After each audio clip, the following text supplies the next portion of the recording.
¿Alguna vez te descubriste haciendo exactamente aquello que juraste que nunca harías? Repitiendo una reacción de tus padres, aceptando una relación que se parece demasiado a la que viste crecer, sintiendo el mismo miedo que siempre criticabas. Y entonces te preguntas, ¿por qué sigo haciendo esto si es que me hace tanto daño? Bienvenidos a Conversaciones Incómodas con Karen, a un capítulo más. Y hoy vamos a hablar de algo que casi nadie nos enseña: los patrones que heredamos, cómo terminan dirigiendo nuestra vida sin que lo notemos y, sobre todo, cómo empezar a romper este ciclo. Porque muchas veces creemos que estamos eligiendo, cuando en realidad solo estamos repitiendo. Y hay una verdad incómoda que suele llegar bastante tarde en la vida, y muchas de las cosas que crees que forman parte de tu personalidad en realidad no nacieron contigo. Las aprendiste, las absorbiste mientras crecías. Los miedos que cargas, la forma que vives el amor, la relación que tienes con el dinero, la culpa que sientes cuando descansas, la necesidad de demostrar constantemente que vales. Todo eso tiene una historia. Y esa historia empezó mucho antes que tú pudieras elegir. Cuando una niña o un niño crece sintiéndose poco visto, poco protegido, emocionalmente solo, no deja simplemente de sufrir. Su mente encuentra maneras de sobrevivir. Aprende a no pedir ayuda para no sentirse rechazada o rechazado. Aprende a no molestar. Aprende a resolver todo solo. Aprende a callarse. Aprende a creer que si da más amor algún día, la van a querer como necesita. En ese momento, esas estrategias fueron muy inteligentes. Le permitieron seguir adelante. El problema es que ese pequeño crece y lo que un día fue supervivencia, años después se convierte en un patrón automático. Un patrón que sigue funcionando incluso cuando ya no hace falta. Y muchas personas pasan años creyendo que así son, pero en realidad solo están reaccionando desde heridas que nunca tuvieron la oportunidad de sanar. Los patrones no suelen verse donde imaginamos. Se esconden en las pequeñas decisiones de todos los días. Si creciste creyendo que nadie iba a ayudarte, probablemente hoy te cueste muchísimo pedir apoyo. No porque seas orgullosa o orgulloso, porque aprendiste que depender de alguien era peligroso. Si desde años viviste rodeado de personas emocionalmente ausentes, es posible que hoy te atraigan exactamente ese tipo de personas. No porque sea lo que quieres, sino porque el cerebro suele confundir lo conocido con lo seguro, aunque ese hogar emocional duela. Si desde muy joven tuviste que hacerte cargo de todo, probablemente hoy descansar te haga sentir culpa. Sientes que si paras estás siendo irresponsable, como si tu valor dependiera únicamente de cuánto produces o de cuánto soportas. Y hay otro patrón muy silencioso: ponerte siempre al final. Primero los hijos, después la pareja, después el trabajo, después todo el mundo. Y recién, si queda tiempo, para ti. Y eso a mí me ha sucedido muchísimo. Te acostumbraste tanto a sostener a los demás que ya ni siquiera sabes cómo sostenerte a ti mismo. Y el dinero también habla. Hay personas que gastan compulsivamente intentando llenar vacíos emocionales.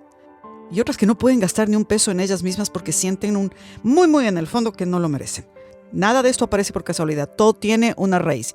Y entender esa raíz cambia completamente la manera en que empiezas a mirarte. Ahora viene la parte más incómoda. Y justamente de eso se trata este espacio.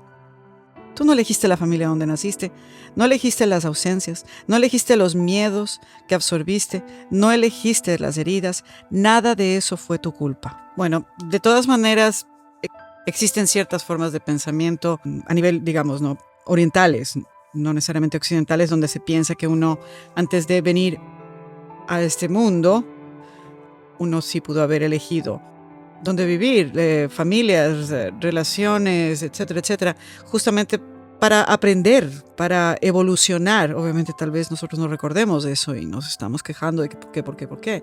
Si supiéramos realmente que eso sucedió, que mi forma de pensamiento es que sí, y bueno, eso también podemos hablar en algún momento en otro capítulo sobre reencarnaciones, qué sé yo. Mucha gente cree, mucha gente no cree. No, en este caso, con respecto a este tema, no importa. Pienso que lo importante es no rendirse, es continuar en la lucha. Hay una diferencia enorme entre culpabilidad y responsabilidad, porque el día que descubres que estás de todas maneras viviendo un patrón, ese día parece una lección, donde puedes seguir funcionando en automático, o puedes decidir que esa historia termina contigo. Sanar no significa buscar culpables. No significa borrar el pasado. Sanar significa dejar de obedecer heridas viejas. Significa entender de dónde vienen tus reacciones para poder empezar a elegir respuestas nuevas. Y esa elección cambia generaciones, si nos diéramos cuenta de eso. Quiero que este episodio no se quede solo en reflexión. Quiero dejarte una herramienta simple. Porque aquello que no puedes nombrar es aquello que no puedes transformar. Y necesitamos hablarlo. Y quiero que hoy te hagas estas preguntas con absoluta honestidad y las escribas.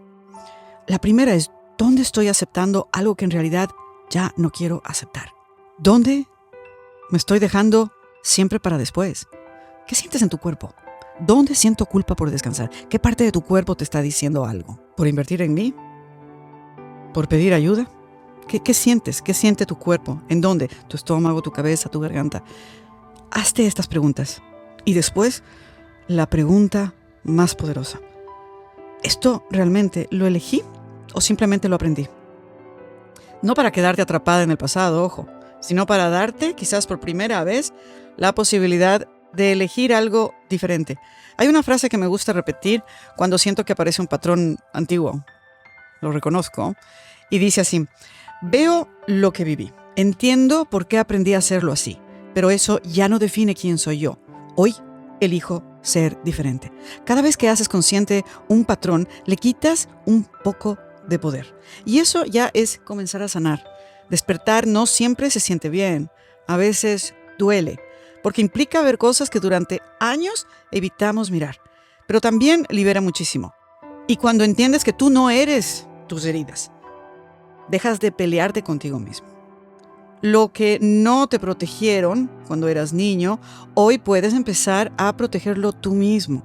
Siempre hay esa oportunidad. Nunca es tarde.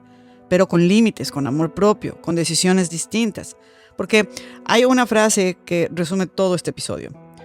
Lo que no sanas, lo repites. Pero aquello que te animas a mirar de frente, ya no tiene el mismo poder sobre tu vida. Gracias por acompañarme una vez más en Conversaciones Incómodas con Karen. Si este episodio te hizo pensar, te emocionó, sentiste que hablaba directamente a ti, compártelo con alguien que también necesite escucharlo. Y coméntame en los comentarios, ¿qué patrón decides dejar de repetir a partir de hoy? Nos vemos en el próximo capítulo. Chao.